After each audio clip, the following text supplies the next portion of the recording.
Have we solved it? Can you hear me? Can you hear me? I made changes that should have. Oh, yeah, I got a yay. That is a great. What? Dead air? No, I got a yay. Yep. Oh, they can hear me. This should be a big part of what we do from now on, guys. So we'll start with the very beginning. You can hear me. Can you see me? Do I look like Cliff? Am I me? I tend to be 5'9" on a good hair day. I got brownish hair, blue eyes. It's me. It's not an alien. It's not I'm not over New Jersey. I'm not a drone.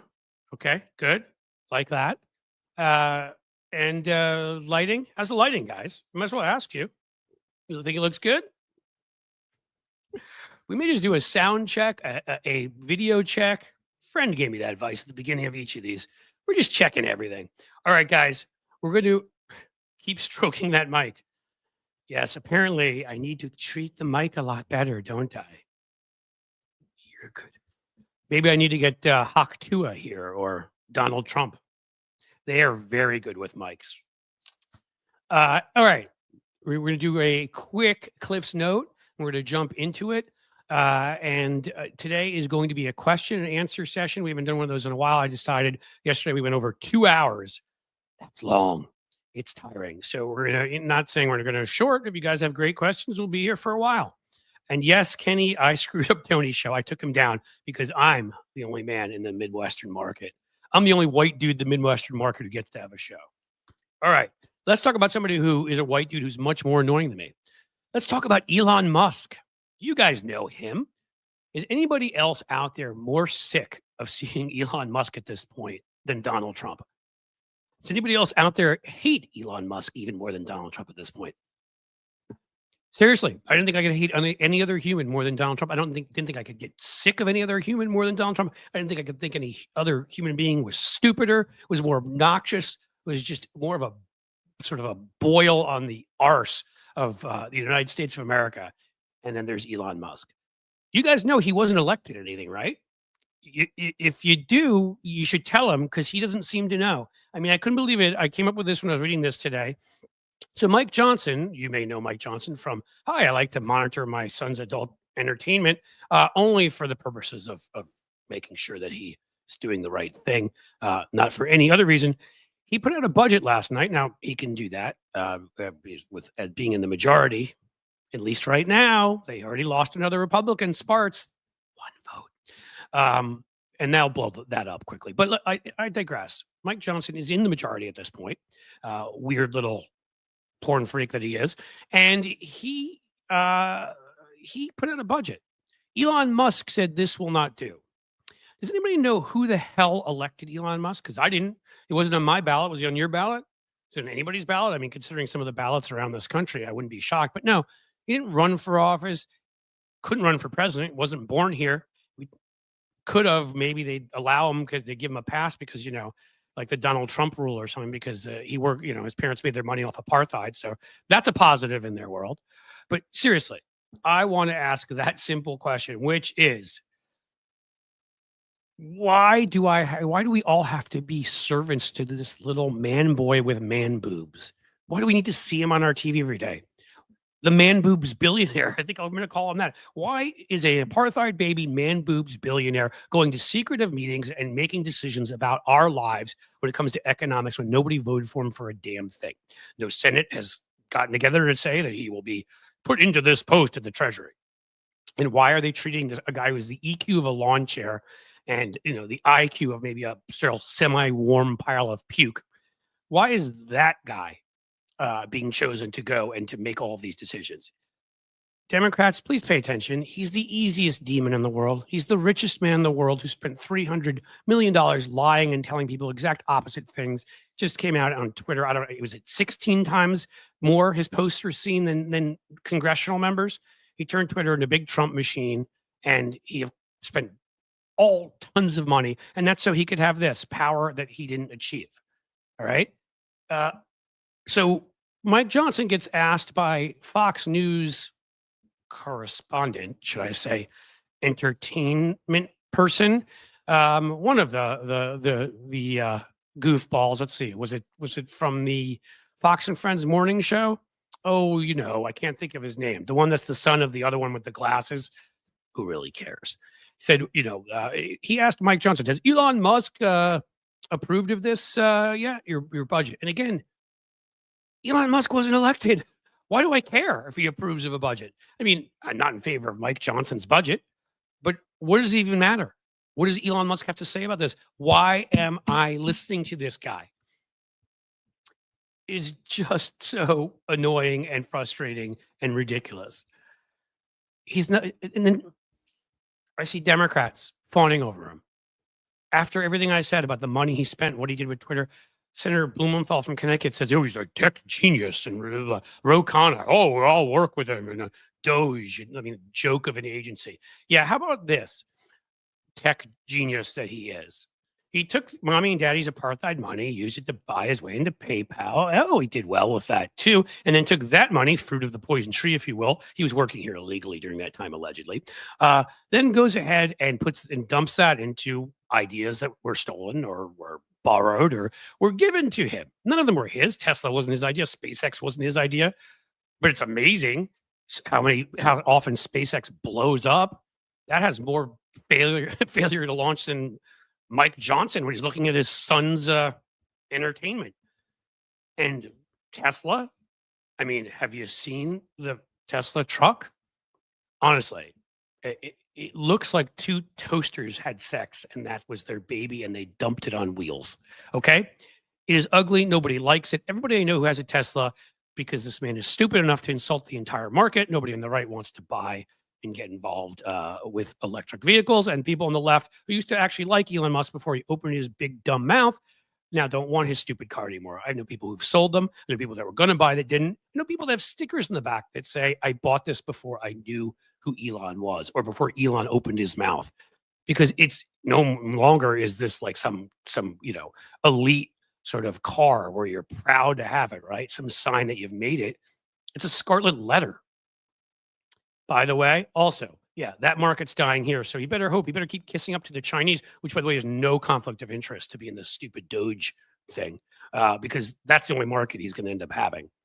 Who knows? Maybe he'll see if in India they're interested in his stupid car.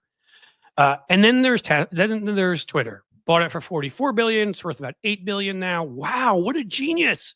He's chased away all of the people that either write things, act in things, and or journalists, or lawyers, or doctors, really the creative class.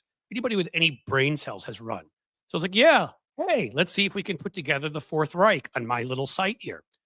It never was worth the money he paid for it because he's a moron. It's now worth a lot less because he's a moron. And if the Russians are paying him to do it, to destroy it, well, they probably should pay him more, because the thing is going to fall apart eventually. He's going to have lost all of his money. Imagine what that place is going to become when nobody is left there for all the crazies to insult. They're going to start jumping into like baseball Twitter and arts Twitter and stuff to insult them, because everybody on the left will have left.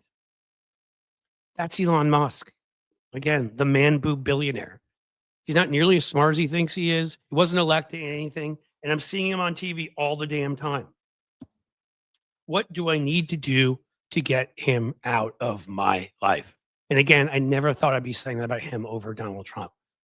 I mean, God, he should be in the cabinet when I think about the fact that he accused he settled a sexual harassment case. He's being investigated for all sorts of illegal practices in his businesses, forcing workers to work overnight, locking them in, busting unions. Exactly a Trump kind of guy. But I'll end where I began. He was elected to nothing. He is a billionaire. He is the perfect demon. Don't call him brilliant. He isn't, but don't call him that even if he were. He's the most unlikable person alive. He makes J.D. Vance look like an explosion in charisma. Make him your demon. He's the guy meeting in the secretive back rooms, planning out our lives, and nobody elected him. He's what they always said George Soros was. And that, folks, has been today's version of Cliff Notes. Cliff's Note. Damn it. I said the wrong thing. They may sue me now. Cliff's Note. Sorry to the owners of that other thing that I accidentally said. Deport him back to South Africa, says the American Voice. Yeah, he wasn't working here legally as far as we can tell. So assuming that is correct reporting, send him back. Or he can colonize Mars. We get from Car Care. Yeah, send him there. Cool. Jupiter.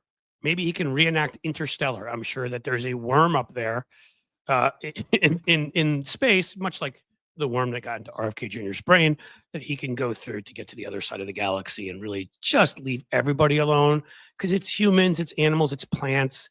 He has the ability to annoy anything in the same room, meaning within like a 50 square meter radius of him. I'm sick of him. He's stupid.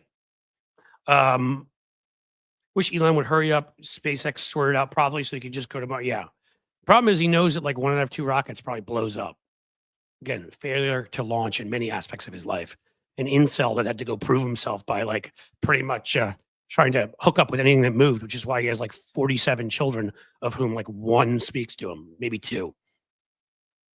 You're a multi-billionaire. You're the richest man in the world. Your kids stand to inherit billions and they still won't talk to you. Does that tell you how awful you are? Media sold him as a Tony Stark. Hilarious. What else do we got? All right, guys. That is the rant portion of the program. Usually we have a guest. Sometimes Tony comes on around now, but again, Tony's dealing with those internet issues. I didn't have a guest today purposely because yesterday was quite a bundle of longness, if you will. It was, and I had a great time. I hope you guys like Josiah. He's terrific. But we were on for like 2 hours and 20 minutes, and that's some time, folks. That broke the record we had set here by at least 15 minutes. So the trolls in here can't even post a coherent sentence from Amy Jackson. Well, that is trolls. If you're in here, trolls, you should know a couple things. Every study shows that you're basically incel losers that live in your mommy's basement, that you can't have normal relationships with people, that you're either a sociopath or a narcissist, or a lot of you actually have trouble with sadism, why you like to see other people suffer because you're pathetic and you hate yourself. So when you add all that up, what does that say? That you have to anonymously show up somewhere because you need some engagement in life. Mommy won't engage you. Your left hand doesn't work properly. You'd think you could find it somewhere else. There are lots of places, lots of street corners out there, guys, with glory holes. Don't need to come on by here. But you know what? If you want to, you'll get kicked out. I'm sure Jim and the folks take care of it. In the meantime, we'll just keep making fun of you for the losers you are. You're trolls. Imagine the position you occupy in life. You're such a loser that you can't show up somewhere under your own name and criticize somebody. You have to hide like a little baby behind a fake name and go into places and attack people without letting them know who you are. You're so strong. You're really so strong. Do you measure your biceps? Do you? Oh, hilarious. What do we got, guys? As I said, question and answer. So besides the goofy little pathetic trolls that are in here that we can laugh at all together, what's going to happen? Miss T vibes. So there you go. Let's start with a good question there. What's going to happen when a rich bastard takes our Social Security? The masses might get pissed. Well, we have this guy, Brian Thompson, the late Brian Thompson of United Healthcare. And I'm not going to get into the rights and wrongs of that. I can actually see both sides of that equation because Brian Thompson made a lot of decisions that made a lot of people lose their loved ones. I still don't think we want to be a society that we're, again, my feelings on guns, we're openly shooting people in the middle of the street. That's a bad way to handle it. But whether I think it's good or not, that's the way it's going to end up. It's answered the question here by Miss T Vibes. If you guys, I mean, I'd like to give the right a history lesson, but I don't know that they can fully read and grasp detailed concepts and things like critical thinking. But you see, there was this president. His name was McKinley. It was in this time known as the Gilded Age, and he was killed. He was shot and assassinated by an anarchist mad about our unregulated capitalist system with a vast disparity in wealth. Bombs were being blown up on Wall Street. All sorts of radicals and anarchists around the country, particularly in some of our larger cities, were attacking wealth and wealthy people. And that's because we have the largest disparity in wealth in the history of the country. And it's larger now. So you should look at what happened to the United Healthcare CEO as the ghost of Christmas future. That's from an old story, by the way, trolls. If you don't know that one, you should look it up, about a really greedy, obnoxious, sort of dickish guy. I think it would appeal to you. In any case, uh, you're going to see a lot of that here if Elon Musk and the other billionaires that own our system, that have rigged our system, that have created monopolies that have every part of our economy since the Reagan years, that took the most successful economic project in the history of the world, the 30s to the 80s. It created the most vibrant middle class in the history of the world, that really created, and not racially and not in terms of gender and many other ways, because of course of all the discrimination, but key to point out that we had the largest middle class and that we had created something that had never been done on that level before. And then the Reaganites came in, University of Chicago Business School, and had one word: efficiency. They thought monopolies would be more efficient.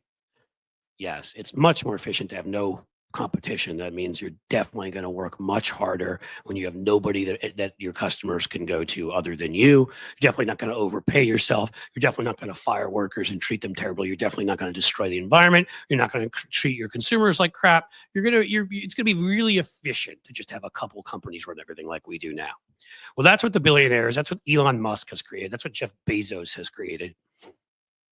All the ones now giving Trump these $1 million tributes, like we're at like anybody ever see? I'm going old school now. Flash Gordon, beginning of the movie, Ming the Merciful, where they all have to come up and give their tributes.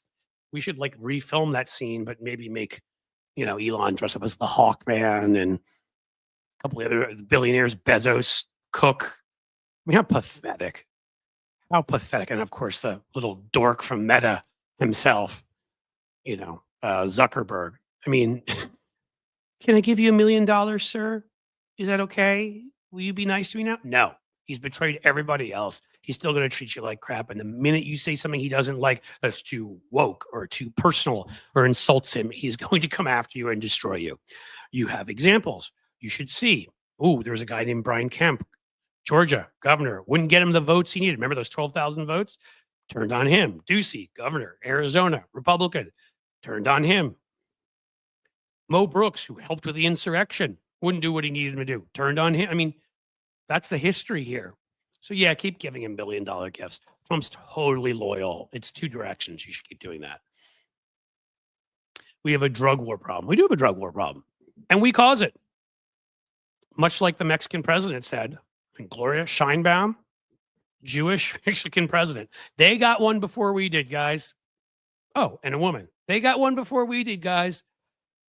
And their Supreme Court made abortion rights legal while ours was making it illegal. I would argue Mexico is a much stronger democracy. And as Sheinbaum pointed out, President Sheinbaum, I think I should say, the huge violence and drug gang problem is because of us. We have the demand for drugs. They don't. The drugs come across our border and we have lax gun laws. So the gangs come over here, trade drugs for guns. They come over and ship guns back. And a lot of their people die because of it. We're a really crappy neighbor, like Rand Paul, which is why his neighbor beat him up. Not that I'm agreeing with that. Okay. What else do we have going on? Yeah, the Mexican president is a badass. Yeah, Disney. Did Disney pay 15? Oh, right, ABC. And you know what's amazing about that? That's Chris Welch who added that. Is that Disney, ABC, all of them, DeSantis, of course, targeted Disney. They have experience with this. They know Republicans aren't the Republicans of 10, 15 years ago who maybe respected, businesses too much, but at least cared about what, businesses thought, just like they cared about what anybody thought. Respected that if your business decided that you wanted to have a black princess, you could do that. No, now they attack you, come after you, and that the great sort of backlash and boomerang of Ron DeSantis, that was so awesome when he pulled that crap with Disney. Just like, all right, we'll cancel the extra facility we're going to build there. We'll build it in California instead, and they lost like millions of dollars and thousands of jobs. Well done, Governor White Booties. So these guys have shown they'll target businesses already. They don't like you, they'll go after you. There are numerous businesses in every one of these dumb, including mine, states with open carry and all this stuff who do not want guns in their restaurant. It's kind of like what they understood 125, 130, 40 years ago, because devolution is a thing in the Republican Party, why they would ban guns at the edge of Tombstone, because they wanted people to drink and they wanted people to cavort with the prostitutes that were there. And they wanted people to gamble and lose their money. And none of that would happen if everybody was shooting each other. They understood that. Well, restaurant owners here don't want people coming in with guns for the same reason, because they want to sell food and drinks and not have people shooting each other. But no, a number of these states, Tennessee, I think, forced it on their restaurants. Don't care what they think. Your business owner, you don't want a gun on your property? Too bad. That's this Republican Party. So you guys keep loading up with $1 million, make it 10 million, 15 million, make it 100 million. Just keep giving him money. It won't change a thing. The minute you do something he doesn't like, he will still shiv you. If he can figure out how to do that. It's a big word for Donald Trump. He'll knife you. Okay, guys, what's going on? Yay, prostitution, but not in government. Yeah, prostitution now is all about in government, with the government coming in. It is 100% prostitution. It's just a different kind.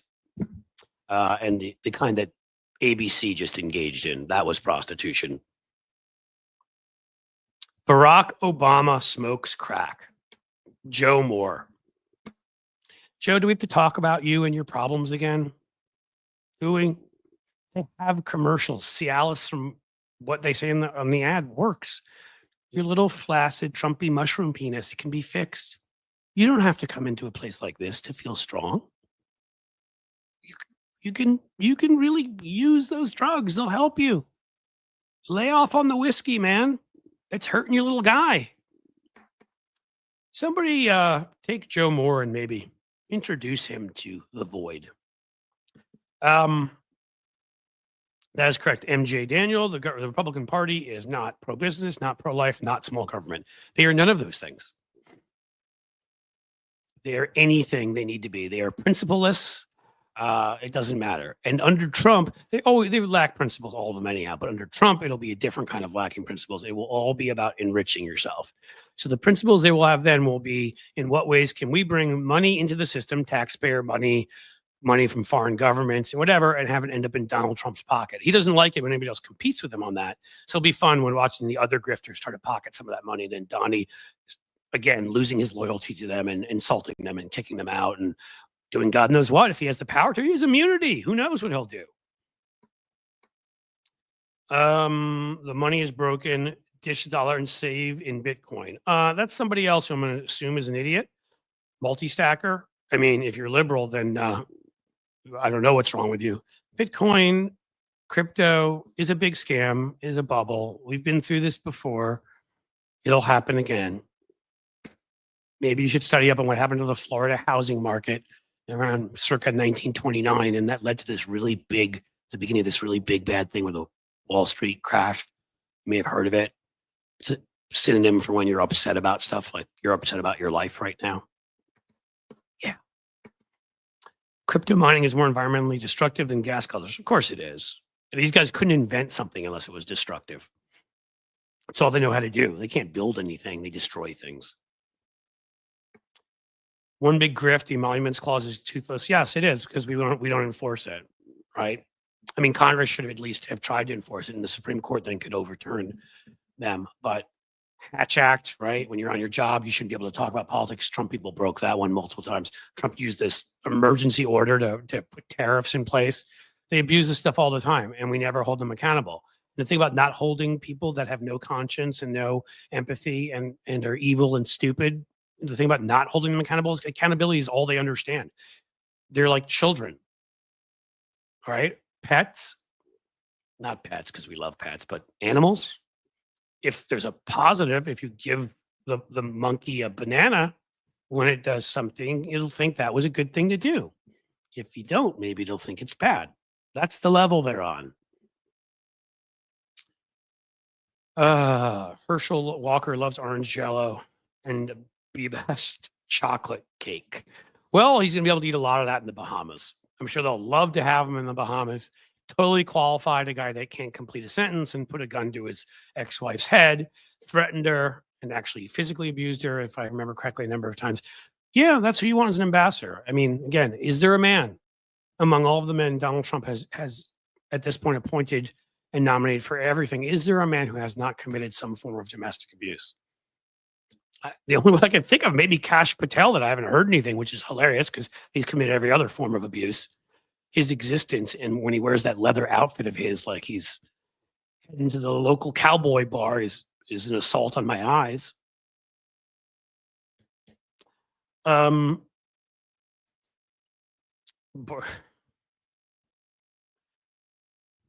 seeing more from Joe Moore. So if you're here, Jim and other folks, can you kick the idiot out?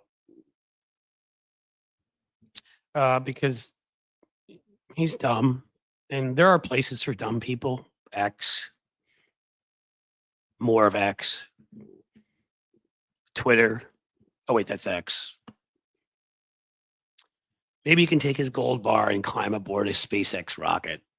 That would probably go really well for him. You know, you guys can just keep coming in here. I love insulting you. What's cool is you can't even talk back. Cash is a log cabin Republican.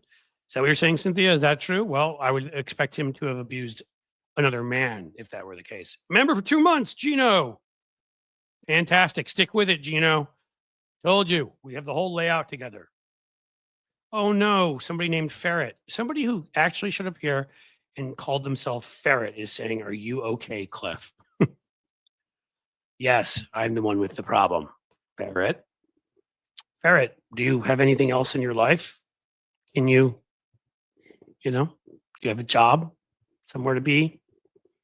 Do you like showing up places where people don't know your name and don't like you? And that's the problem, I guess, is nobody really likes you when they get to know who you really are. So you have to hide behind Ferret. Jim Williams, great point. I think that both of them, and that's been brought up. I believe Sherry Jacobus, my friend, did that in a really good take on YouTube that you should all watch. That the two of them should very publicly resign. We've already seen that happen at the LA Times. Harry Litman resigned in protest over their ridiculousness. We saw it happen at the Washington Post. A number of their columnists and others resigned over their behavior. And I think it's time for the same thing. I think that Stephanopoulos and Tapper are two of the ones that actually believe in, journalism being something where you actually challenge people. They've both shown it at times. They're not perfect. Stephanopoulos, towards the end, they're actually doing a great job. That's why they went after him. And his company caved and acted in the most pathetic way possible. I think it's even really most important that he resign if he wants to have integrity after all of this. Hey, there we go. I'm absolutely brilliant. You know how to make a guy happy. Kristen, thank you. I would have just gone with, smart and a good day, but I will take brilliant. Mr. Moore, you belong on your anus with Elan. Yes. Yes, and I love this one too. Notice how none of the Trump nominees are the black dudes. No, they're not, right? No, I don't know that there are any of the Latino dudes that sold out too. Women not getting great places to go either. Gay folks. Hey, Richard Grinnell, who's sold yourself out 1 billion times to the Republican Party, you're going to be a special envoy. No, they're not going to send you to almost any country because you wouldn't be allowed in Africa or the Middle East, all these places, because they're virulently anti-gay, and the Republican Party enables that. But you're okay with that because you hate yourself as much as the trolls do in here. You have a long self-loathing and can't get past it. So enjoy your little special envoy role. Yeah, Tim Scott, by the way, right? He got a really big role. What is he doing? Surprised I haven't asked him to chauffeur the car, being that it's the Trump administration. Though they're not in office yet. It's early. We may get there. Yes, unelected South African billionaire who cares about we the people. Of course not. And South African during the apartheid era where they made their money. Which clearly, the dude's own dad talked about how he used to get beaten up in school, Elon, and said that he deserved it for being an a-hole. That's what his dad thinks of him.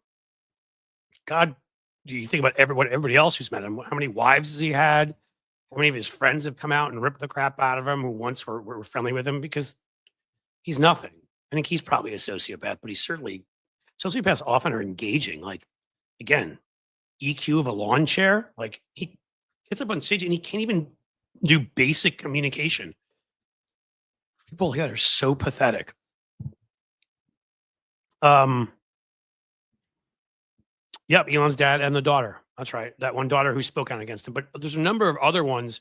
That's from what Tusis? A number of others who do not have anything to do with him. There's one who's actually spoken out against him. The others just don't have a relationship with him. And again, this is choosing to not have a relationship with somebody who's worth, what is he worth at this point? 300 billion? You're giving up a lot of scratch. So that's a level of hatred. It's impressive, actually, is what that is. What else do we have? Guys, I will encourage you again, as I'm putting together the schedule, the Patreon, and I'd hoped we'd be on track by the beginning of this week. I always forget, you got to do edits to stuff. We're going to have new levels. I told you, we'd left the prices originally at discount levels for the people who joined the beginning. We're going to raise them a bit. You should be prepared for that because, again, it has to be a requisite level. So I can make enough scratch to do the work there. I want to provide everybody, because I don't want to just be on YouTube. YouTube could yank this away from me at any time. I want Patreon and some other spots to become places where I put a lot of content. And you're going to get a lot extra there. You will YouTube memberships too. It'll be the same thing, but we're going to change the price structure and we're going to give you more stuff. So yeah, it'll cost a little more, but you also get more stuff, and there'll be higher levels where you can get really cool stuff. But I do need to make that place, some of that stuff a priority. So anybody who would like to join the Patreon, please do. Please join our YouTube members. And being that we have no guests here today, I can keep asking you over and over again. I can be like some of these trolls and just complain and whine and just be like, I need a shout out. I need somebody to look at that. We get Sandra, a new member. Sandra Halford, thank you. You're awesome. I was going to say super chats and super stickers. We're always lower on the days when we have guests. We're talking to guests more, and hopefully that is worth it. Thank you, Jim, putting those up. But for the gentleman sitting here, I do as part of my plan I'm putting together, if I'm going to keep live streaming in 3 days and also getting you the plan is 8 at least, if not more of these, some of them come from my rants at the beginning here, but 5 to 15-minute videos and lots of shorts and all that. So I will ask you again to please support me through a super chat or super sticker. Like, they can be even really small. Anything is good. It helps. I just want to make sure I can keep doing this stuff. Why hate on anonymity? Putin's puppy. Well, you see, if you're anonymous, and I guess I'm going to guess from your name and from what I'm reading from you, Putin's puppy, anonymity is, your anonymity is to protect yourself. I mean, there's real reasons for anonymity, whistleblowers, for example, because powerful people will hurt them. Sources and journalists' stories, because powerful people will hurt them. If the reason that you have a pseudonym is simply so you can go insult other people, you're weak. That's the difference, my friend, Putin's puppy. There are different reasons for anonymity. I wasn't hating on anonymity overall. Lefty Gramps, you think it will come of the Liz Cheney thing? I think he'll threaten a lot, and no, I don't. If it does, I mean, then we're going to have a massive constitutional crisis in this country. I could even see him appointing a special prosecutor to investigate stuff, but they won't find anything unless she's done something else wrong, and nothing's going to happen. It's just a matter of they'll annoy her. All right, Kristen Trindle, new member. Thank you so much. You keep saying nice things like I am awesome and whatever, and now you joined. Thank you for being a member. I promise you, the good times are coming at the YouTube membership. Sheldon Hughes, $2 super sticker. See, folks, $2 even makes a big difference. Like, it doesn't have to be something huge. It doesn't have to be what our friend Mr. McAndrews gave, which was insane, and I appreciate it. Well, I see you're saying, all right, so Putin's puppy, so you understand my point. Anonymity should be to protect people from powerful forces, and very much I believe in it.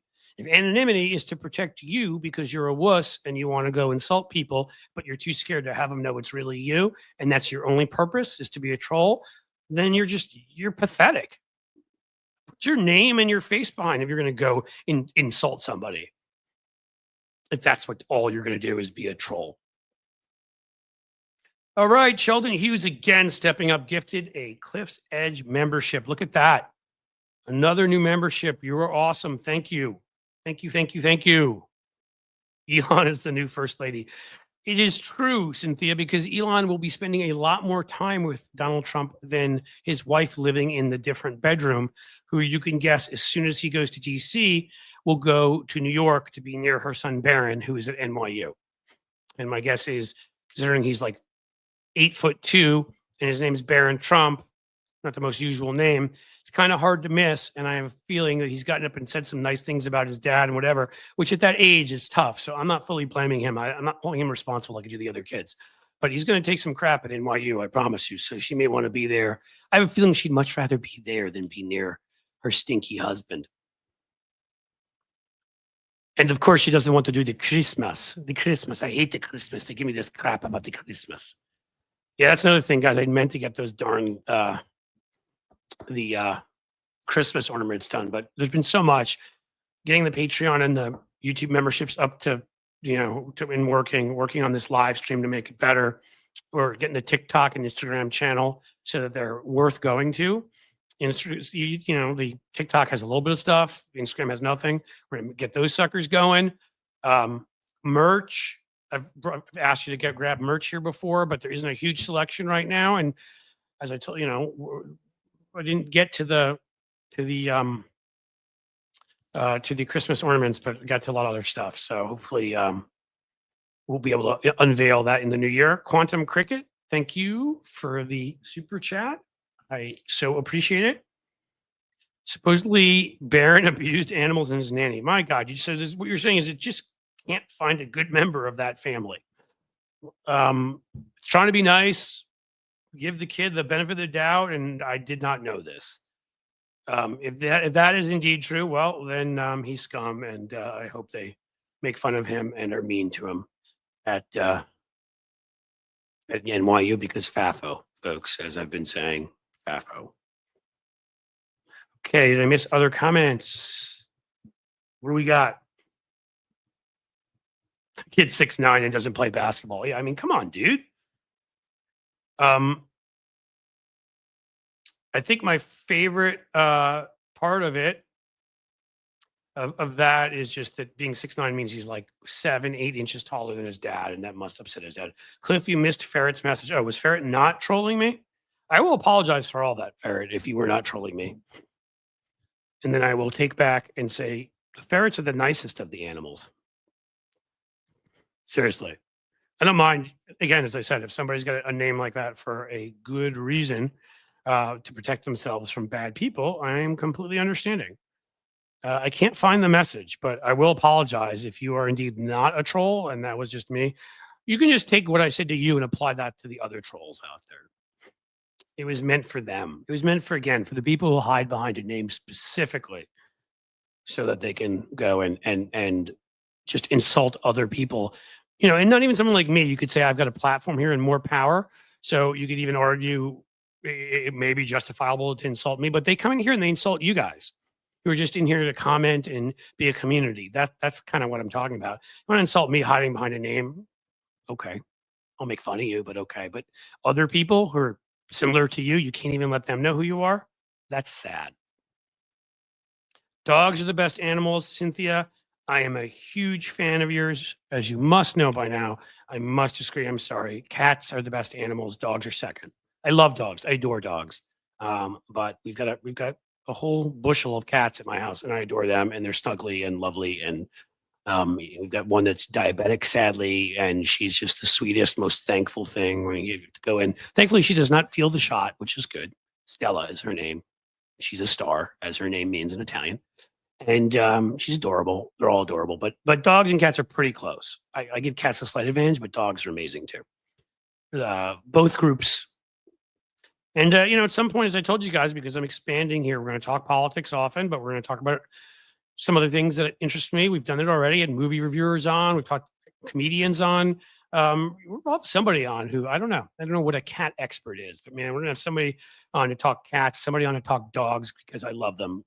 Dogs and cats should rule the world. Humans should serve under them. That is my personal feeling. I've felt that way for a long time. I wish I could use my name. I don't care if they come at me. Just protecting my fam. That's from Miss T vibes again. Yeah, so that's kind of my point. I understand that. You know, again, there are reasons for it. Being a troll and showing up places just to attack people who have no more power than you, not justifiable. I like cats enough, but I'm allergic by MJ Jano. I understand that stinks. I'm actually a little bit allergic too, and I'm probably taking a year or two off my life. Who knows? They're adorable. Oh, look at that. Lefty Gramps. My cat is 20 years old. So we have had cats. My first cat ever, Sasha, lived till she was a couple months shy of 22. Pretty amazing stuff. So I hope your 20-year-old cat is in great shape. You should tell us his or her name or give us something so we can say lovely things. And then I had a cat more recently, Peanut. I loved her so much too. We weren't sure exactly because she was found on the mean streets of Cincinnati, as we said. And we adopted her, but she was somewhere between 18 and 19. So she had a great long run too. Animals are usually kinder than people. Yes. I mean, Allison McCrae. Yes. Maybe not when they're hungry or not to things smaller than them. My cats are kind of sociopaths to anything that comes in the house smaller than them, which is why most things smaller than them do not enter the house. So I will agree with you. They're absolutely adorable and wonderful to us as humans. But they are, I don't know if they're as nice to, smaller beings. Hey, Holly Fafo is here. Cool. Let's see, what else do we got left? Who asked that question? Your Yankee took a beating from my Los Angeles Dodgers. They did, but first of all, you have to call them Yankees and get it right if you're going to make fun of me. Second of all, I'm going to have to point out to you the Yankees have 27 world championships and the Dodgers have like 11. You don't even have half of what we have. Third, I'm going to have to point out to you that we've had like the 3 or 4 best players of the 10 best players of all time on the Yankees: Babe Ruth, Lou Gehrig, Mickey Mantle. Dodgers, Jackie Robinson, pretty awesome. You have some pitchers, but I'm going to have to point that out to you. Fourth, we point out the head-to-heads, my friend, Mr. Romo. Oh, you don't want to go back and look at that. The Yankees and Dodgers pretty much met in the World Series every year in the 50s.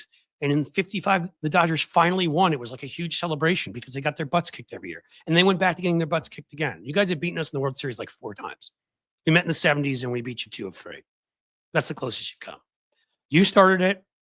Don't open a can of worms like that if you don't want me to finish it. Grumpy Cat. Cliff, what is your thoughts on Jared Moskowitz? I'm a fan. Look, yeah, he said he'd work with Doge, I think, I think he put a statement next to it, if they were doing the right thing. Yeah, I think he's been a little too, I think he's great at ripping Republicans. I love him for that. His mockery is awesome.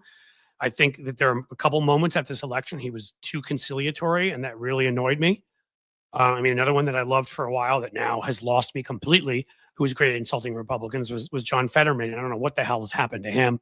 Now he's sitting there talking about pardoning Trump, and that's something I don't forgive. So he's out. I don't care how good he is at communicating and whatever else. Does he think he needs to move to the center in some weird way to win in Pennsylvania? Like he won in Pennsylvania the way he ran last time. He already was sort of moderate on some issues. It's stupid. And I don't understand what he thinks he's accomplishing by doing that. Jared Moskowitz hasn't been as bad. And so I still, the fact that he rejected the FEMA ploy, it was just to get him out of there because when what's her name, Sparts, I can't think of her first name, just announced she's not going to caucus with Republicans anymore. The Ukrainian American one that I never understood why she caucused with them from Indiana. They are now down to a 216 to 215 lead.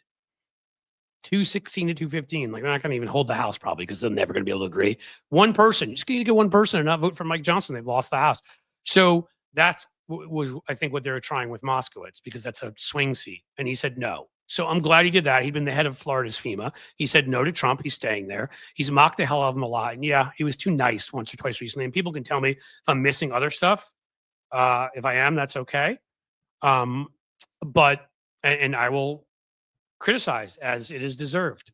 But I do think I look at someone's overall record, and overall Moskowitz to me is still on the right side of things. Jim Williams was still optimistic about Merrick Garland getting fired before January, holding out. Well, that would be a great Christmas, Hanukkah, Kwanzaa, all the above present. We still are just not institutionally tough enough as Democrats. I've talked about this in a whole lot of places. That should have been a fait accompli. In fact, it should have happened a year ago because he was refusing to do his job and refusing to open his mouth, refusing to explain to people what was going on.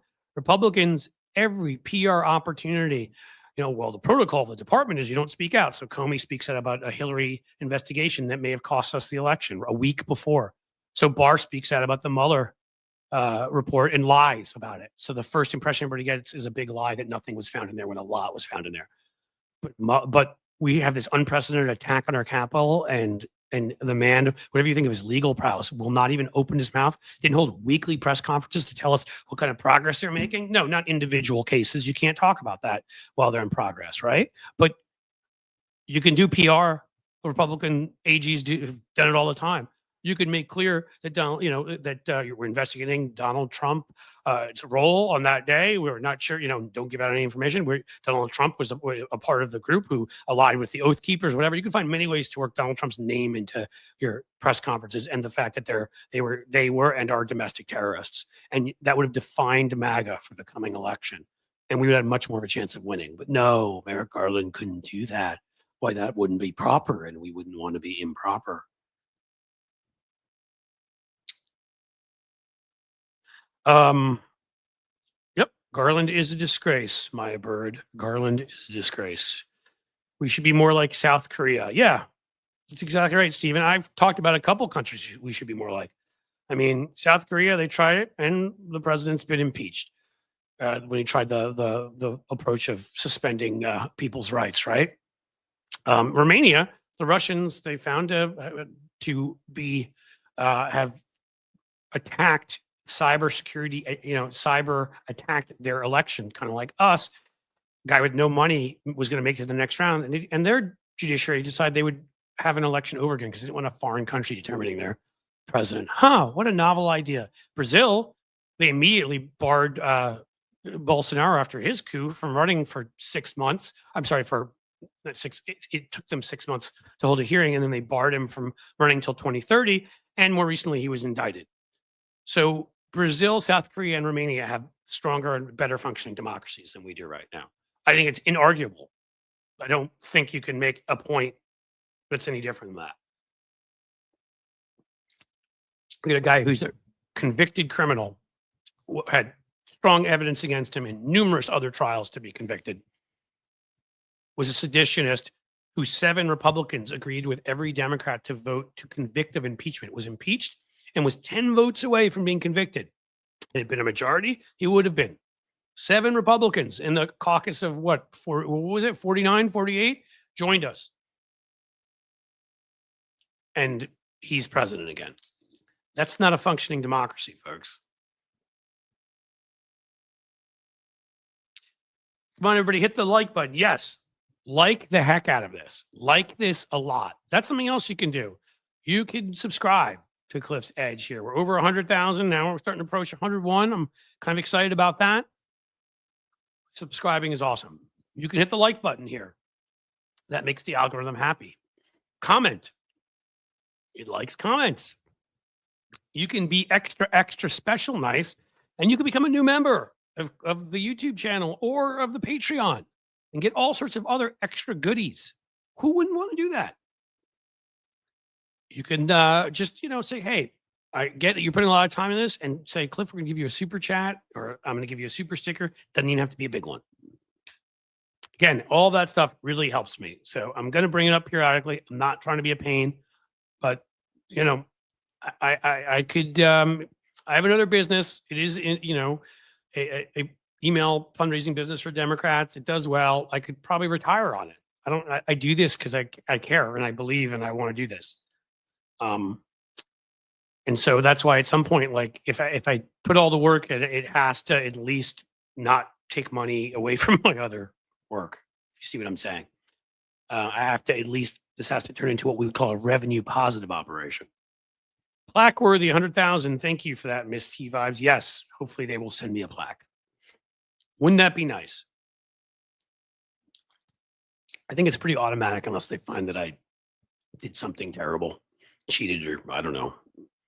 If somehow I found if I were smart enough, you guys know that I have trouble just working my microphone, so you know that this is impossible. But let's say I were a technological genius and knew how to create like 50,000 bots or something and put them in there, you know, and they're following me. Like if they find that, I think they don't give you the little the plaque, but otherwise, because they say they review you for a couple weeks after you get 100,000. So we have a felon in chief. Congrats, MAGA. Yeah, Colleen Matchus, if I'm pronouncing it right.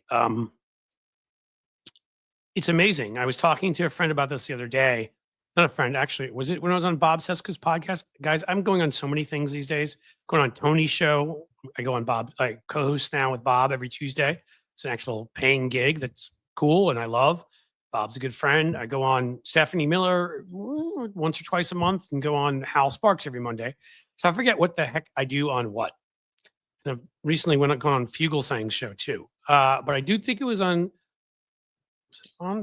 Bob's. We were talking about that. That as a felon, like there are some countries I don't think he can visit. He cannot enter those countries as a non-citizen and a felon. The combination of the two. Others where he absolutely cannot meet with their heads of state. And we'll have to have somebody else do it. Just imagine knowing that, you know, and I don't think the Democrats messaged that enough. I know we brought it up sometimes. I think Eric Swalwell released his own ad about it. I know it was on Twitter. I don't know where else, but it should have been out there far and wide. The guy cannot go to other countries, like a number of them. And then there's a number of countries he can go to, but cannot. What's he going to do? He can play a game of telephone. He's going to whisper something to Kash Patel, who whispers something to Richard Grenell, who whispers, that rhymed, who whispers something to Melania, who whispers something to Elon, and you know, eventually gets over to where he's 100 yards or meters, as they would do in other places away, and in unsafe ground. I don't know. There we go. The Capable Glober gave me a $3 super sticker. Thank you. Thank you. Again, folks, I can't tell you how much I appreciate that. Jim Williams is showing you the merch here. I got to tell you, still, the shirt we have there, huh? The MTG equals B to the sixth. A little Jasmine Crockett action with the images on the back. That one I think you'll like. I encourage you to go check out Fourth Wall and to see if you like that shirt and purchase it. That helps me too. But I'm going to, you know, like once we get past some of these things, so Patreon's fully set up, YouTube memberships, TikTok, Instagram. I mean, you always have to update them here and there, but they're just basically set. So I have all these huge projects. The big Facebook thing I'm doing, separating personal contacts from, you know, people that enjoy this kind of stuff too. They're all on the same Facebook, and it's a long story. But once then, I can move on to all sorts of other stuff, right? And then I could do even more, like with the merch. That's the plan. We may move that shop over here, keep it over there. Colleen Matches, and again, I hope I'm pronouncing it right. Thank you for acknowledging my comment. Of course, I like acknowledging comments. You guys, that's why today is a day I hadn't done one of these in 2 to 3 weeks, or just a comment day where you guys get to. And again, you really can ask me anything. Now, if it's of a very personal nature, I won't answer it. But we could have and again, it's almost 3 o'clock. Been on here almost an hour. I intend to stay here at least another 15, maybe 30 minutes. So if you have a question you'd like to ask, now's the time. Ask away.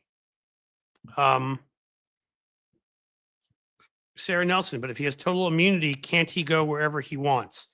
Well, that is, our Supreme Court doesn't decide that he has immunity in other countries. Other countries do not care what our Supreme Court thinks. They care about their Supreme Courts. So he may have immunity here. He doesn't have immunity there. They still consider him a convicted felon. He's been convicted already. In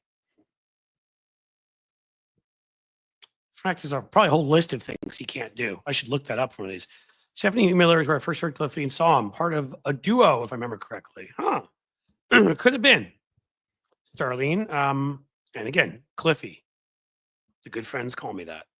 Um, yeah, I might have been. Maybe it was with John Aravosis. I had a podcast with John, if folks know who John is, a blogger for a while. He's got a big TikTok account. He's going to TikTok and sort of he like me had a foreign policy background. He dove back into that and does a lot on Ukraine, stuff like that. I've maybe been because the first couple times when I started going on it, I'd gone on years ago for my book and hadn't been on in a long time. Didn't know Stephanie very well. Then I went on with John when we became kind of part of her universe. Our podcast used their sort of ad agency. We got to know him well. We're part of the sexy liberal universe, and but then we ended our podcast, which was called Unprecedented, because the point was to unpresident Trump, and we felt like, well, hopefully, even if we didn't play a role, maybe we did, maybe we didn't, but it had been done. And 3.5 years, and I wanted to do something with video. I felt like audio, and John was, we were only doing audio there, and I just was like, I want to do something different. So I love this. This is more my style. Mike Farley with the $4 super sticker. Thank you so much, Mike. Thank you, thank you, thank you. Mike, let's see, what do you have there? OI. What is OI? It's not OHIO, is it? People do that thing too. OI. What am I missing? I bet I'm being stupid and something really obvious. Why doesn't anybody mention Hal Sparks? I do all the time. Hal Sparks is awesome.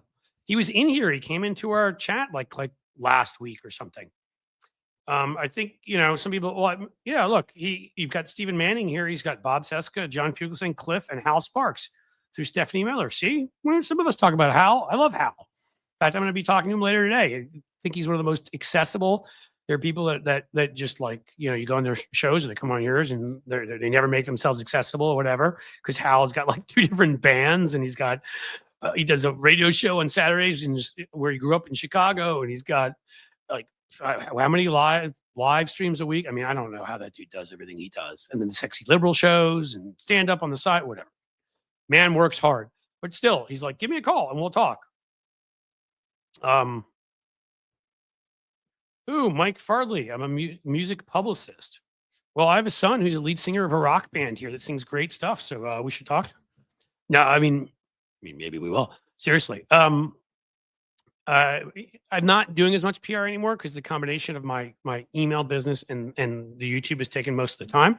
But it was getting publicity mostly for good causes. The last one I worked on was trying to prevent an ethnic cleansing, Azerbaijan from invading this small enclave in the middle of the country that was inhabited by primarily Armenians who'd been there for a long time, and it was a sovereign state. And their leader, the kleptocratic, murderous piece of whatever, Aliyev, went and met with Putin, and a day later they invaded it.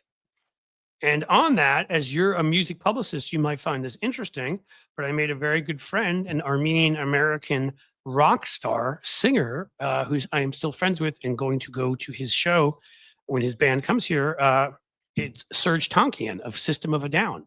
So I got to work with Serge on that because Serge is obviously a bit of a celebrity and could get a lot of attention to it. And it really was just getting articles written and getting the news to cover more of what was going on. I mean, there are countries that still haven't even accepted the Armenian genocide happened, which is ridiculous. Turkey, who committed that, was backing some of what Azerbaijan was doing, particularly with Erdogan in control, another dictator. And so we were trying to, so that's a bit, but NARAL, I started the digital public relations program until 2009 for Everytown for gun safety, when they just didn't, it was funny because it started by Bloomberg, a digital guy, right? But they didn't know how to do digital PR. They didn't get that there were blogs everywhere in these places like the Huffington Post and stuff that had started. So they were still pitching like, traditional newspapers, which you do still some of. I was trying to explain to them, with the new atmosphere, Facebook, Twitter, it was very small at that point. It wasn't something, but with Facebook, which had grown to a decent size, and with email and whatever, how you could get a story online and get it shared in like a gazillion places. And a lot of the newspapers didn't have great websites yet at that point. So I was like, well, you can pitch the Indianapolis Star or the Miami Herald or whatever. How about you get on the cover of the Huffington Post? And then if it's about those localities, a good chance they pick it up. Things of that nature.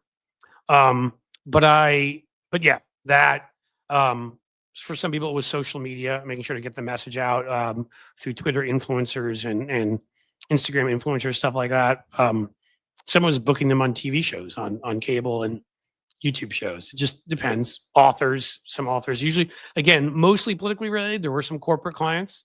There were corporate folks I won't work for, but as long as anybody's either neutral or progressive, cool, right wing, no. And there, I did something with this huge IBM project called the Smarter Cities Project, a contest for cities to enter around the world, and they would win all this sort of from IBM hardware and software and get a big prize. They came up with a way to clean up the city, like a plan for zero emissions public transportation or cleaning brownfields or whatever it might be. And so I did PR on that one for IBM, stuff like that. Usually there was a political or at least sort of do-gooder component to it, but not always. And I'm still a PR guy. And if the right stuff comes along, if you need any help with your music publicist business, Mike, let me know. Considering how much I love rock and roll, I also, through something else I did, I've mentioned here before, and he's definitely, both these guys should definitely be coming on the show at some point. Serge Tonkian will be, and I got to meet not Phil Collins. Everybody always thinks that way. Phil Collin, who is the guitarist for Def Leppard. Rock and roll, I loved it when I was Pyromania when I was a kid. And so he's a good friend too, and he'll come on here and we'll do some rock and roll discussion. Yeah, I actually helped a few of these folks at times when they needed some advice on various PR items. Oh, I've missed some things. I apologize. I just saw it. Some incredibly nice people. Well, I got the $4 super sticker from you, Mike, but Alpha Mare, wow. Thank you. Again, that really, really makes a difference. Here's a few bucks to help with your ambitious goals until you get a join button. I miss working in Cincy at the AG. Oh, all Art Deco designs in the Carew Tower. Look at that. Yeah, a good Cincinnatian. The restaurant was phenomenal. Carew Tower, we've gone to the top. It's almost like our Chrysler building here, right? I grew up in New York, so I knew that, and the Empire State Building and Carew Tower, great views. Cincinnati at the AG offices. You'll have to let me know more about that sometime. I'm really interested. Alpha Mare. I like people's stories, which is why I want to do more, when I have people on here talk about everything. So if you're not living in Cincinnati anymore, you have to tell us where. I mean, you have to get too specific if you don't want to, but love to know where you are. And maybe you're still in Cincinnati and just don't work there. I don't know. But thank you so much. That is a very, very generous gift and will be very helpful. Defund Do Nothing Melanoma's Flotus office. Well, for the quantum critic, what was that? Quantum? I lost the. I lost your comment. I think it was Quantum Cricket, and I read it wrong. I would defund it. Absolutely, because if you remember the butchery she did to Jacqueline Kennedy's gardens last time, she should really be not allowed to touch anything, especially the Christmas. She hates the Christmas. The Christmas is terribly Christmas. What do you got, guys? What else we got?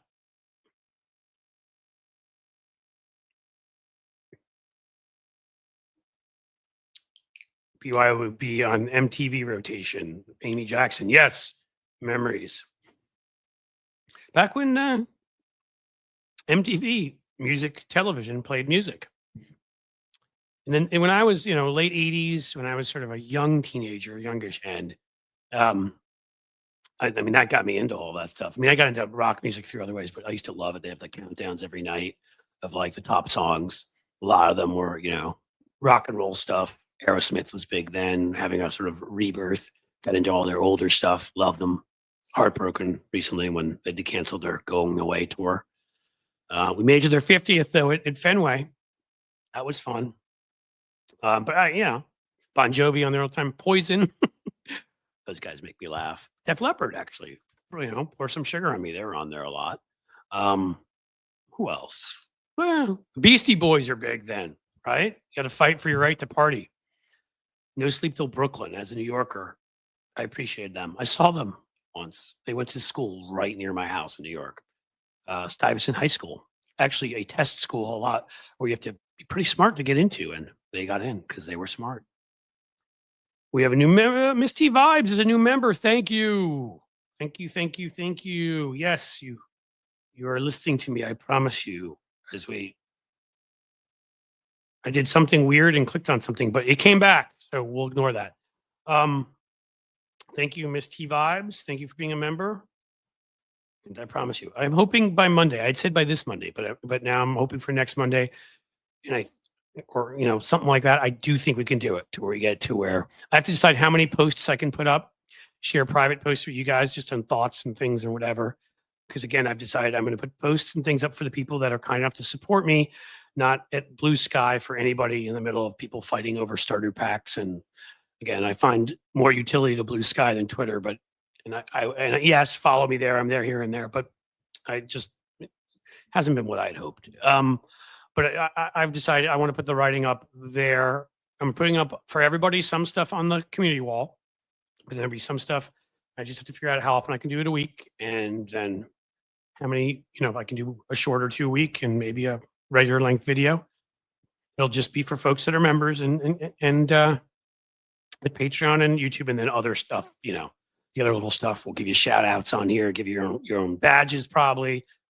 If you go for the higher levels and you can help out that way, there may even be some signed merch. We're going to get wacky. My first concert was AC/DC, Debbie Hopewell. See, some rock and roll talk, you can get me going. That is cool, and that is interesting because you know what? They're on my list of I'll say quickly, Colleen Matches came up with Video Killed the Radio Star, which, if you don't know, is the answer to the question, what was the first song that MTV ever played? All right, we get everybody talking about their first concerts here. Starlene, my first was Madonna. That is awesome. So AC/DC, Madonna I never saw. What's sad about that. AC/DC is on my bucket list because I've never seen them either, which is crazy considering the music I like. Like there's bands I've seen half dozen or more times. Avi Evo, CBGB. I used to go there. I believe it was there, or the Wetlands was another place in New York where you see these up and coming bands. I saw this up and coming band from New York that nobody knew that was called Living Color, and they were awesome. And I still love them to this day. So I saw them when they were relatively unknown. I used to go check out that scene. I do the same thing here in Cincinnati. There's a place called Bogarts here. That's great. Arlene's Basement, all these cool places. But I would go and check out stuff like that. Who else I see? Blues Traveler. If you remember them, I saw them when nobody knew who they were. First was a Blue Oyster Cult laser show. We're getting all of it now.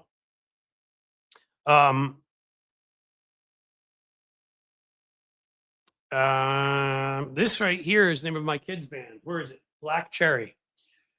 We got it up there. I'll have to make it more, you can see it so people can see it better. George Thorogood. I see someone in there with that. Suzanne Jarrett, my first one. I just saw George Thorogood a year ago. I was opening for like Sammy Hagar and The Circle, some of the Van Halen guys. That was awesome. Zunny, my first one was Heart. Fantastic. I've seen Heart here in Cincinnati 2 or 3 times. They come in a group of like this place called River Band. It's outside festival, and it'll be like them and like, White Snake and, Cheap Trick, or like a bunch of bands like that will play together. It's really cool. My first one is I don't remember. It's either my parents taking me, if you count this, Peter, Paul, and Mary, which is hilarious. Little folk music. Good stuff. The other one, the first one you could call rock and roll, certainly of a sort, was Duran Duran. I saw them in the 6th grade at Madison Square Garden, folks. That was fun. Jake, okay, read the rest, Cliff. I will. Jake Giles. Ooh, and the Rolling Stones, Candlestick. That's nice. That's a little bit cooler than Duran Duran as your first one. You got to see Led Zeppelin. Judy. How could you?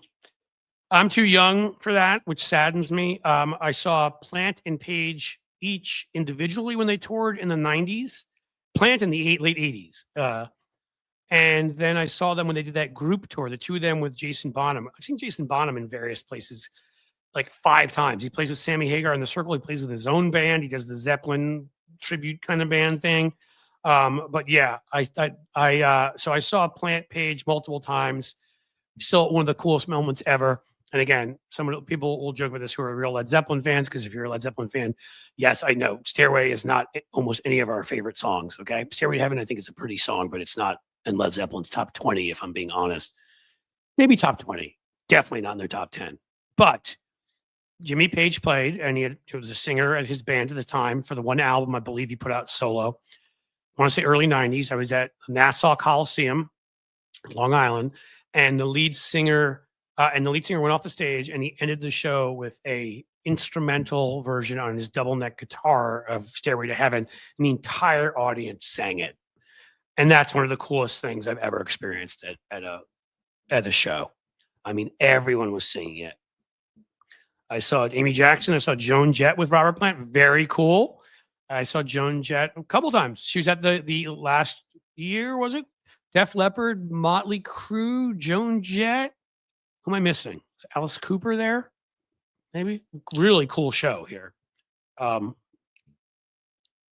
Zeppelin in Chicago in 75. Mark Lamont. Damn. Jeff Beck standing it. Susie Jones. That's awesome.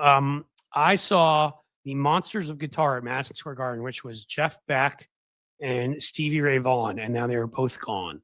It is so hard to accept. Stevie Ray Vaughan passed away 6 months after that in a helicopter crash. Some folks may remember. Like, I'm so glad I saw him before that happened. I wish that had not happened. It would be the bigger deal. But yeah, I saw them. It's just crazy to me that neither of them are with us anymore.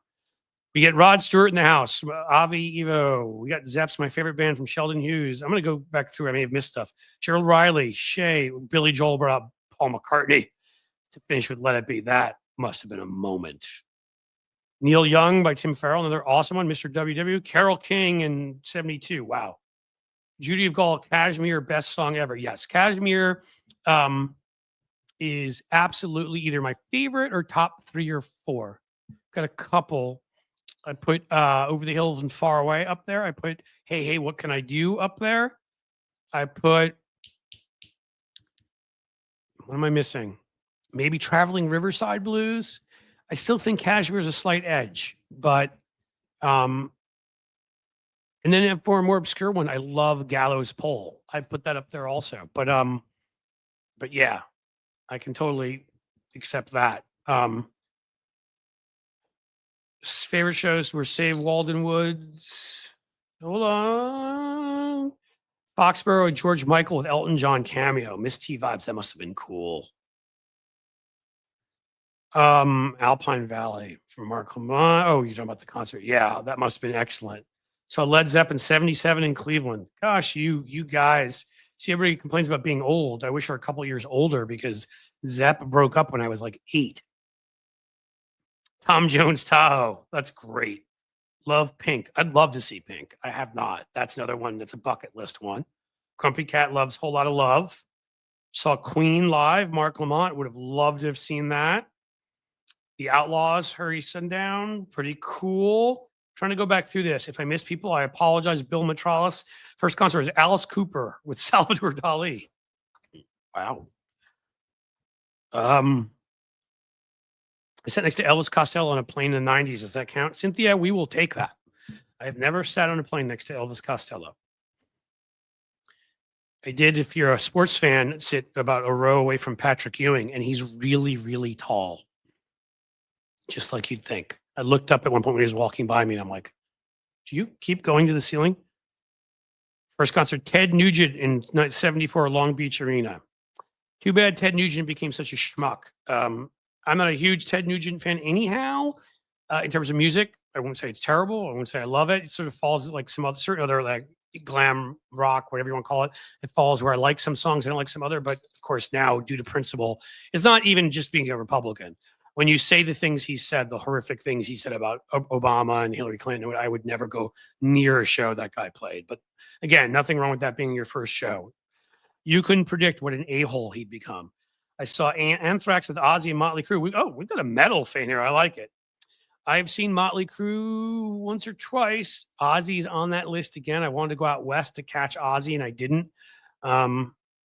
Allman Brothers, $6.50 from Lefty Grants. So when I lived in New York, the Allman Brothers, what was awesome about them is they used to come to the Beacon, which is 1,000, or I don't know, 1,200, 1,500, 2,000 people, instead of playing at Madison Square Garden because they wanted a smaller atmosphere. And I swear to God, they play 15 nights in a row. Like, I'm not kidding. So I saw them, I feel like at least twice during when they did that. Chicago and Florida from Evo, if I'm pronouncing that right. Tell me if I'm not.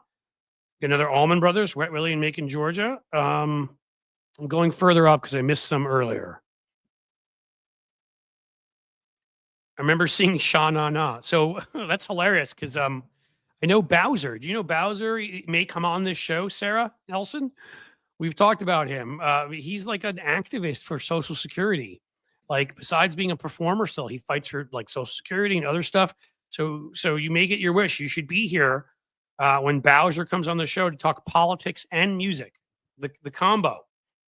First concert was Supertramp by Salty Sly. That is awesome. You saw Peter, Paul, and Mary twice, Mr. WW. It's funny. My mom. So which one was it? Peter or Paul taught at the college my mom went to. Taught music, and so somehow she didn't know him personally, but through the alumni association, they played in New York off Broadway, and then had a party up at like Peter or Paul's house afterwards that we went to. I was really young, so I don't remember it. Lollapalooza '96, some Pariah, Pokemon, West Prague, Ramones, Metallica, Wu-Tang. Sad I never saw the Ramones. Metallica I've seen at least twice, maybe 3 times. Led Zeppelin '74. Duran Duran did MSG. Surrender Monkey. Yes, they did. They played the Garden. They were big in the mid '80s. I mean, if you're asking because you didn't think they would be big enough, I mean, like Hungry Like the Wolf and Rio and some of those songs, they were huge around that time. Fleetwood Mac, 1980 Hollywood Bowl from Lefty Gramps. Pretty freaking cool. Sheldon Hughes, Joe Cocker in '75. By the way, I'm loving this, that we're doing this, that everybody's getting so into the music part of it. So Joan Jett and Ozzy twice, not together. Amy Jackson, Stephanie Duran, U2. So U2 was a bucket list one for a while. I saw them for the first time. They did the 30-year Joshua Tree tour. And I caught him in Indianapolis so living here in Cincinnati. It's only an hour and a half from us here, if you don't know the geography. So that was back in 2015, I want to say, 16, somewhere in there. And then we went out to the Sphere, my family, a year ago, 9 months ago, and saw them again. Man, they're awesome. Dude, they play a great live show. Pink Floyd and the Acid early 90s were so great from Screams. I saw Pink Floyd at Giant Stadium. Want to say around the time, you're saying early 90s, I was the late 80s. I saw them. It was Learning to Fly, right? That album, I believe, was the album. Did not smoke anything or drink because I was driving that night and still got in an accident because I think I may have gotten a secondary high from people sitting all around me smoking pot. True story. Alanis Morissette. My wife and one of my sons went to see Alanis recently. My other son did a sports thing and we couldn't do it. And I would have loved to have seen Alanis. That would have been cool. Fleetwood Mac and Zeppelin, Judy of Gaulle telling us cost $20. I mean, what have they done to these concerts, man? Pearl Jam tried to fight that, which I will always respect and love them for. Doobie Brothers' first concert from Tiffy, cool. Corey Glover, Starlene, yes, that would be Living Color. Great band. What else do we have?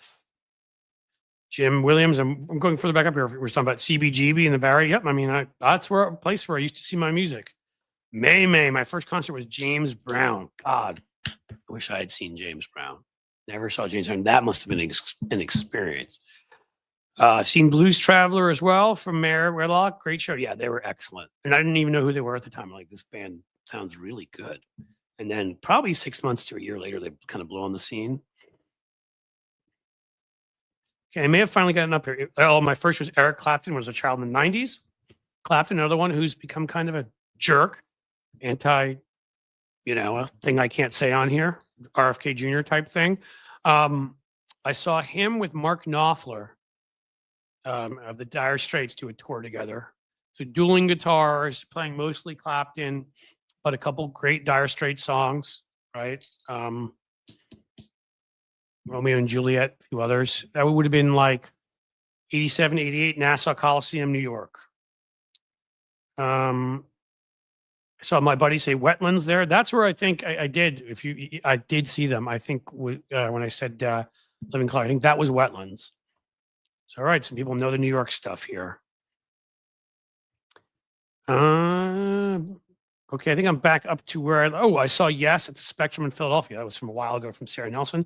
I saw Yes twice. I was a big fan back then. And so on Tuesdays, I go on and I co-host this Bob Seska's podcast with him. He was a guest on here like a week ago, and I believe we talked about it. He did the art for 2 of Yes's albums, and they are recommissioning those albums like 30 years later now or something, and they've recommissioned Bob to do the art for both of them. So how cool is that? Maybe we should go to Bob and be like, can you invite Yes on the show?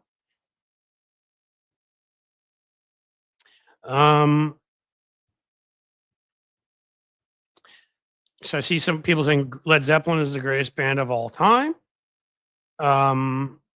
In here, I'll put that up there. Thank you, Jim. I got all the way back up. Now I need to go all the way back down. I would, yeah, they're definitely in that conversation. They're probably my favorite. I'm trying to be objective. I've heard folks who would argue for the Beatles. I think that you can make a legit argument there. And again, this is me you're listening to, so everybody is allowed to have opinions. Grateful Dead, for that argument. I've heard The Who. You can make different arguments. They are, such an influence. For me, the holy trifecta right now, well, no, it's not. Foursome, the 4 horsemen of the apocalypse. I think I would say Zeppelin, Aerosmith, Guns N' Roses, who, when they were in their prime, I know they're older now, but I saw them in their prime. There was an anger to Axl Rose's voice like nothing else. It, to me, made me love every one of those hard rock songs. What he could do, too, where he'd go low, go up, way up high, but the anger, just this sort of attitude in his voice and Slash's guitar playing. God, so they're up there for me. And then Pearl Jam. Love Eddie Vedder's lyrics. Love how politically active he is. But also their songs are incredible. The musicianship in that band is amazing. Just saw them again in Chicago, where the Cubbies usually play. We were there, yeah, at Wrigley. So that was a good show. Somebody said Rat. I saw that. I saw this little band open for Rat, so they'd never make it. Their name was Bon Jovi. Yeah, I saw Bon Jovi at least twice live. I loved them back in the day. I have to admit, it hasn't stayed with me as much. I don't like it as much now. I don't think, I don't insult them. I just don't think they have some of the other talents some of the other bands I mentioned have, but still like their music, still fun, and they were huge on MTV at that time, and it was still cool, very cool to see them a couple of times. Okay, now I'm going back down through the list, guys. I like the Rain song, great song, yes. Rod Stewart in Oakland, fantastic. Here's a cool combo. Rod Stewart came here through Cincinnati here. That was bucket list at the time, 3-4 years ago. I hadn't seen him, so him with oh, come on, Cyndi Lauper opening. How cool is that? I'm sorry, Cyndi Lauper's songs are so much fun. And so, yeah, that was a great show. And oh my God, Rod Stewart's got to be like in his 80s, had to be 80 then, and still was like, the man is just hilarious. He's just, if you want my body. And like he still, to him, was the sexiest man in the stadium, was like shaking his rump in women's faces and hilarious. Hilarious. All right. I've seen My Chemical Romance from Sterling. I think I'm back to where I'd left off before, so we can keep going down from here. So many times I've lost count. I actually, my older son, the rock singer, drummer got into them, and so I didn't know that much, and now I'm getting more into My Chemical Romance. So I'm interested. I like it. My brother was so obsessed with Alice Cooper, he dressed into the makeup and covered a pumpkin to look like him every Halloween. That's Amy Jackson. That's awesome. So I got to meet him. That was really awesome because the show with Def Leppard, when I was backstage with Phil Collin, and we got to meet CeCe DeVille of Poison, but then like the whole Alice Cooper crew came through, like all of them. And they put on such a performance. They put on, again, they're not one. Alice Cooper is one of my favorite bands, though. Cool. But they put on one of the best performances you'll ever see. Like it is a true performance. So Michael McDonald in 1994, 400 seat show comedy arena. Um, let's see. Worst concert, Mannheim Steamroller Christmas. Can't comment on that, but I believe you. Loudest Stevie Ray Vaughan, yeah, awesome. Y&T and Sammy Hagar, 86, all of that. Cliff, don't forget Weird Al Yankovic. I wouldn't, but I've never seen Weird Al Yankovic. I would love to. Rush, yeah. Yeah, that's Seska's favorite band. We're talking the other day. There's a radio host, what was her name? Debbie Halper, who was up in Cleveland. It was the first one to play them in the United States. And kind of they built a name starting on her show, and Bob has her on now, which is cool because Rush is his thing. Billy Joel and Elton John together. Yeah, I would have loved to have seen that. I did not. I still have not seen Elton John. He's on the list. There we go, Uncle Fatty. Monsters of Rock, late 80s. I was at that show. Giant Stadium, baby. Kingdom Come, Dawkins, the Scorpions, Metallica, Van Halen. There were M80s going off in the stadium. If you want to know how different the times were for if there are younger folks in here, they're like security was nothing like today. So people were smuggling in fireworks and they're like M80s blowing up down in the general admission area. And yeah. Original touring of Jesus Christ Superstar, Mr. WW. Impressive. Saw that again recently. Big Four at MSG. Amy Jackson. Cliff, try Ivo. Ivo. I can try Ivo. Trying to tell me how to say your name. Charlie Daniels. Yeah, he's kind of a jerk. Seen 9 Inch Nails. This is from Zunny, Tori Amos, Melissa Etheridge, Soundgarden, Fish, The Dead, Sarah McLachlan. That is quite a list. All impressive. And I'm not sure I've seen any of them. Dead and Company. No, I saw The Dead. What am I saying, man? When I was in college. Yep, I saw The Dead. Soundgarden, I'm very sad that I did not come to appreciate soon enough, and he was gone. And I always liked their music, didn't start loving it until probably the last 6-7 years and appreciating that he he arguably has the best voice in rock and roll ever, certainly is a top voice. And it makes me sad. A lot of it makes me sad. Sorry, people talking up Bowser here. Well, now I've got to get him on here. Take some screenshots. Be like, dude, people love you. Sha-na-na. They don't forget you. So the Up in Smoke tour. Oh my God. Eminem, Dre, Snoop. That's pretty cool. Monkeys. Ted Nugent opening for Kiss from Sterling. Yeah, Kiss, another one, was bucket list. Hadn't seen them, always liked them, didn't love them, come to like them even more. But they came through here. It was their final tour. So it was a good time to catch them. They're going to have they're trying to create the Avatar stuff for the future where they can perform from home. We saw them. I want to say it's a year and a half ago. Me and my older kid, Dougie, we went and saw them. Judas Priest with Cinderella. So I've never seen Judas Priest, which is bad. I'd like to. Cinderella, that was one of the first I ever saw. I was certainly abroad. I was in Sweden and they were playing. That was when they came out with that first album. I'm forgetting the name right now. And then I saw, lead singer of Cinderella, name not coming to me, in a sort of group tour with LA Guns and Faster Pussycat. And that was just a couple of years ago. Monsters of Rock 87 starting, that's right, 87, 88. Metallica and Van Halen switched off headlining. And then they were the two headliners, so they would switch off. And then Kingdom Come and Dawkins and the Scorpions were openers. Beach Boys. I saw the Beach Boys here. They played here in Great American Ballpark. Zeppelin twice, Rush 3 times. Mark Lamont's got the Pink Floyd twice. I've seen the Who twice. Queen, never saw. Peter Frampton, never saw. Seeger, nope. Jeff Beck, yes. Aerosmith, I've seen 4 or 5 times. Deep Purple, no. Genesis, no. Rush, no. Zeppelin, yeah. So I saw the individual members of Zeppelin. Saw Guns N' Roses at Riverfront. Nice, Tabby. Yeah, I just saw Guns N' Roses again recently. Again, Axl's lost his voice a bit, but I still love him. I saw him in Columbus. Now, there's some stuff from early love. Janis Joplin, Jimi Hendrix, and The Doors. Zeppelin 2. Oh my God. Summer of 69. I had the inconvenient fact that I hadn't been born yet to go back and see Janis and see Hendrix and the Doors. BB King in Omaha. That's by Floyd Price. Pretty awesome. All right, Planet Alice announced this summer. Yeah, we were thinking of going to that. It's not as much my kind of music. What they're doing, but big big supporter. 38 Special and Skinnerd. Not seen either of them. Brandon Woods. Again, I've got a problem with Skinnerd now because they're racists. But again, doesn't mean they didn't have some good music. Black Sabbath. Too Young yet again. By Car Care. Rolling Stones, you're asking, Grumpy Cat. Yes, I saw the Rolling Stones at Giant Stadium Steel Wheels tour. What year is that? 88? Something like that?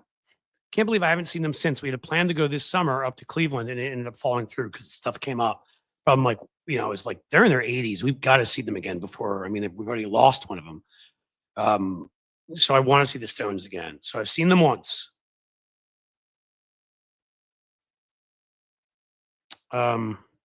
Axl destroyed his own voice. Yes, he did. Didn't sing the right way and didn't treat it well. But I still wish it didn't happen because it was an incredible voice. Hootenanny 96 had Little Richard and Chuck Berry. Wow. 45 rockabilly bands. Now that's stuff right there. Look at this, guys. Like nobody even remembers politics anymore. I think we're going to have a lot of fun at this through this chat because people here have a myriad of interests, and that's the way I tend to be. Suicidal Tendencies, Car Care, never saw them. I wasn't big into like punk, like some of it, but Bowie, that's one of the ones I missed that I will never forgive myself for. When Bowie died, it was, I want to say 8-9 years ago in Pittsburgh. I was seeing Springsteen, who I've seen about 5 or 6 times. Another favorite. I didn't mention Springsteen before because Springsteen is not a band. I mean, with the E Street Band, he is, but an individual. If I'm picking individual performers, he's probably my favorite. Billy Joel's up there somewhere. I have to think about that. But in any case, and Bowie had died that day, and he played "Rebel Rebel" as like in honor of Bowie, which he does when Springsteen tends to do. Like when Prince died, he played "Purple Rain." Usually does great renditions of those, puts his whole heart and soul, and it's people that he cared about.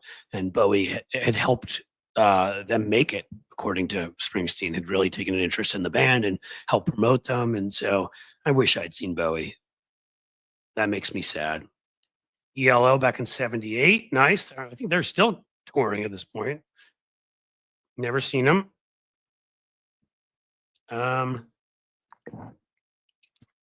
Iron Maiden. I'd actually love to see Iron Maiden. It's from Car Care again. Never saw them. Zunny saw U2 overseas kind of accidentally. Accidentally still counts. MJ Daniel has seen Metallica 3 times. Quality.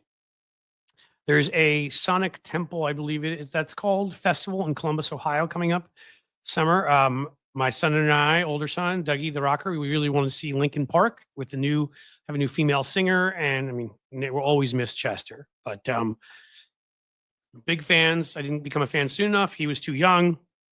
So we're going to go to that specifically to see them and also see Alice in Chains, who I've also, never seen, and sadly, not before Lane Staley, which is a long time ago now. But we're going to go to see Alice in Chains and to see Linkin Park, and I think Metallica is playing that same night. So I will end up seeing Metallica for the 3rd time. I saw my daughter on The Voice Thailand last month. Well, that's pretty cool. How'd she do? Saw Pearl Jam in Germany. Very cool. By Salty Sly. Def Leppard on a 17 spinning stage. Saw Milli Vanilli. MC Hammer in Memphis. Man, you got a whole different lineup here. Outlaw Tour. Bob Dylan, John Mellencamp. I saw the Outlaw Tour too, but it was Willie Nelson, which is cool to catch him because he's up there. Fogerty. I'd like to see Mellencamp because you never know. Fishbone, 1991. Never saw Fishbone. Pat Benatar, Grumpy Cat. I never saw Pat Benatar. Benatar didn't pass away, right? She just stopped playing or playing smaller clubs or something. That would be cool. Car Care, Faith No More. There's another band I never saw. All right. MJ comes with the list. Survivor, REO Speedwagon. Yeah, the 80s, man. It was good stuff like that. Godsmack is a great live show. I've heard that. Would love to see him. Have not yet. That's Uncle Fatty again. MJ Daniel 38 Special. It's right. They've come through. It just hasn't worked out. Get some more Rush. Ugly Kid Joe in Central Park in 91 for free. I hate everything about you. Oh my God. I used to love playing that song. I saw Paul Simon in Central Park. Probably was not far off from 91, actually. 90, 91 when he played in Central Park. People like falling out of trees trying to climb and see him. They're like 750,000 people there.